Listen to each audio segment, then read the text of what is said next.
The hardest person to say no to. Guess who the hardest person to say no to is? Give you a few hints. It's not your parents. It's not your teacher. It's not your neighbor. It's not your friends. It's not your partner. It's not anybody out there. It's you, my friend. It's you. Why is that? Why is it so hard to say no to yourself?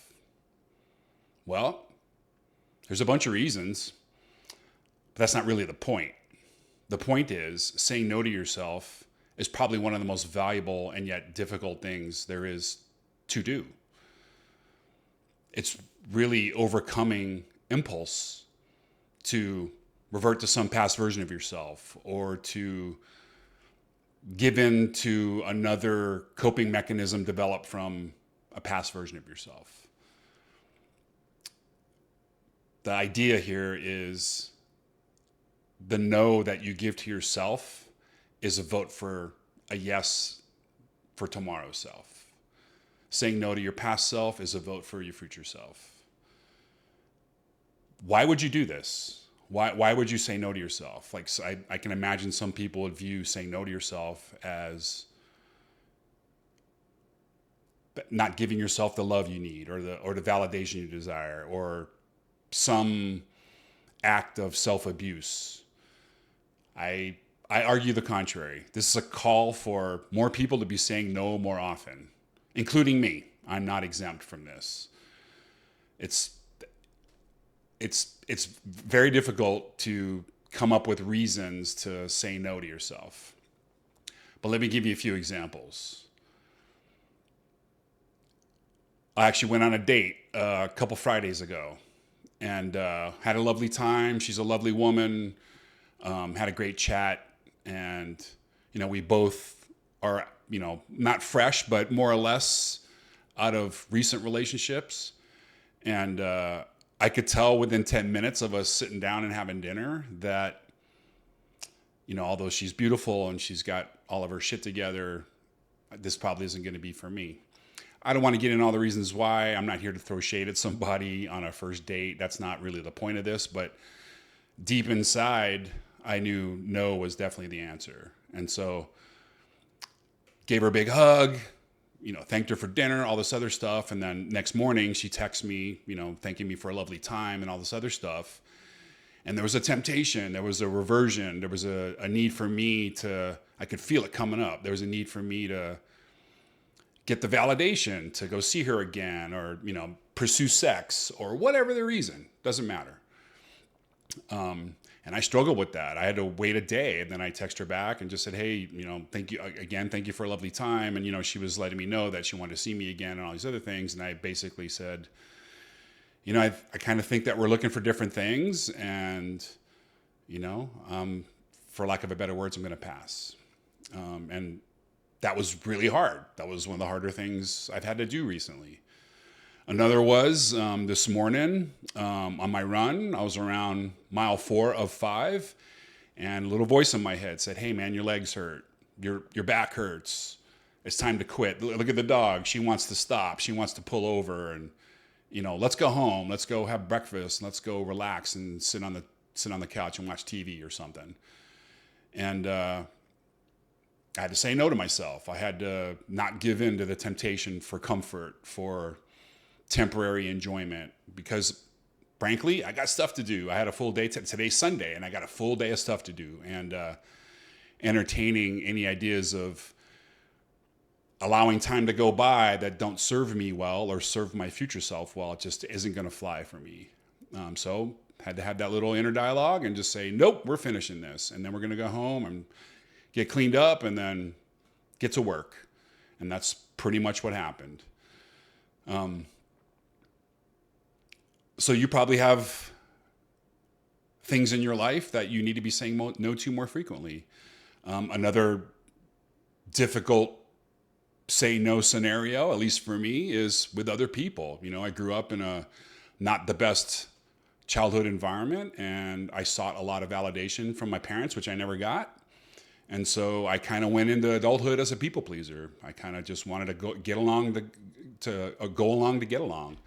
Had a lot of friends that really didn't frankly didn't give a shit about me. And it took me a while to wake up from that. And so, I kind of, over time, had to put my foot down and basically say no to these people. And over time, that creates distance in the relationship, and then the relationships eventually ended naturally.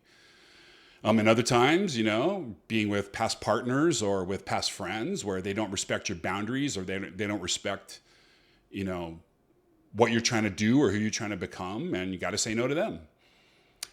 I actually had I had to end a relationship a few years ago with a friend, and that was tough. We were friends for a long time, had a lot of experiences together, but frankly, after an accumulation of years of boundary violations, I basically just put my foot down and ended the relationship. And that was one of the toughest no's I've ever had to make. But, with the benefit of hindsight, I get to look back on that and thank myself for making that decision, because I have a lot more peace in my life. And so the idea here is, saying no to intervene on behalf of yourself is addition through subtraction, if that makes any sense. Basically saying no to a bunch of stuff that, although they feel compelling right now, or they feel compelling in the moment, tomorrow you might regret it. Or tomorrow you get to, you'll get to live out the programming of collapsing on yourself today. If you're on a diet and you say no to junk food and it's really, really hard in that moment, but you do it anyway, you say no to the Twinkie, or you say no to the cupcake or whatever, tomorrow you'll thank yourself for it. And you'll write a little bit of code to your inner programming that says Jim is capable of saying no to things that aren't good for him. And over time, that'll just expand to other domains of life. And, you'll find that displacing all of the reasons why you might want to indulge, in your impulses, make space for other stuff. It makes space for the right people to come into your life. It makes space for money to come into your life. It makes space for health and fitness and peace and solitude and all the things that I value. It makes space for that stuff in your life. So you can unleash, at least for me, unleash creativity, unleash,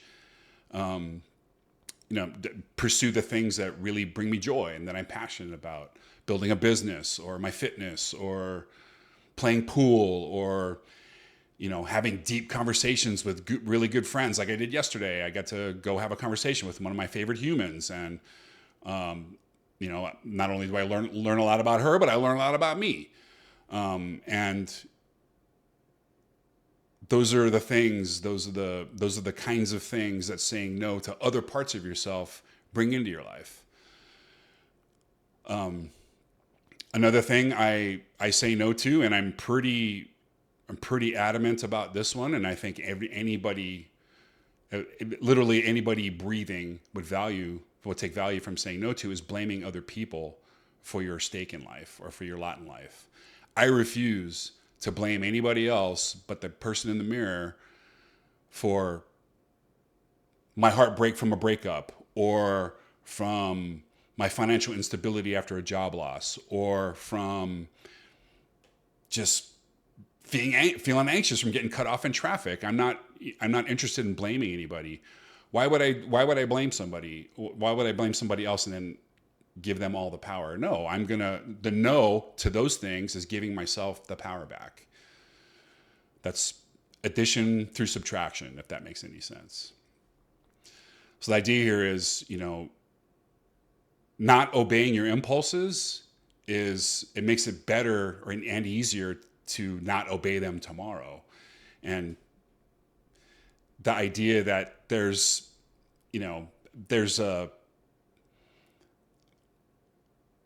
some grand aha moment that's going to come from all of this. There's these, repetitive no's to the things that don't bring you value or joy or peace in your life. They're not going to become immediately apparent. They're not going to, the sky's not going to part, and you're not going to be bestowed with sudden peace because you said no to the party on Friday night, or you said no to the cookie this morning, or the donut tomorrow, or whatever. That's not, your life isn't going to change overnight because of it. But each no incrementally will improve every aspect of you over time. And when I'm saying no, what I mean in this context is no to the things that arise from a prior version of yourself. Say no to those behaviors from a prior version of yourself automatically is a yes for the next version of you. So if you want to stay stuck, say yes to a bunch of stuff that don't bring you value or peace. I mean, that's kind of the net of it. And if you pay attention to your thinking at all, if you listen to your inner voice, you'll hear literally 1,000 opportunities to say no to yourself in the course of a day. At least that's my experience anyway. Maybe yours is different. Maybe you're more evolved or enlightened than I am. That's fine. But basically saying no is basically deciding whether or not that voice gets to stay. And over time, some of part of the incremental improvement will be that voice gets quieter and quieter. And the intervals between when you hear them get farther and farther apart. So the hardest person to say no to is definitely yourself. But that no may be the thing that changes everything for you. I hope this finds you well.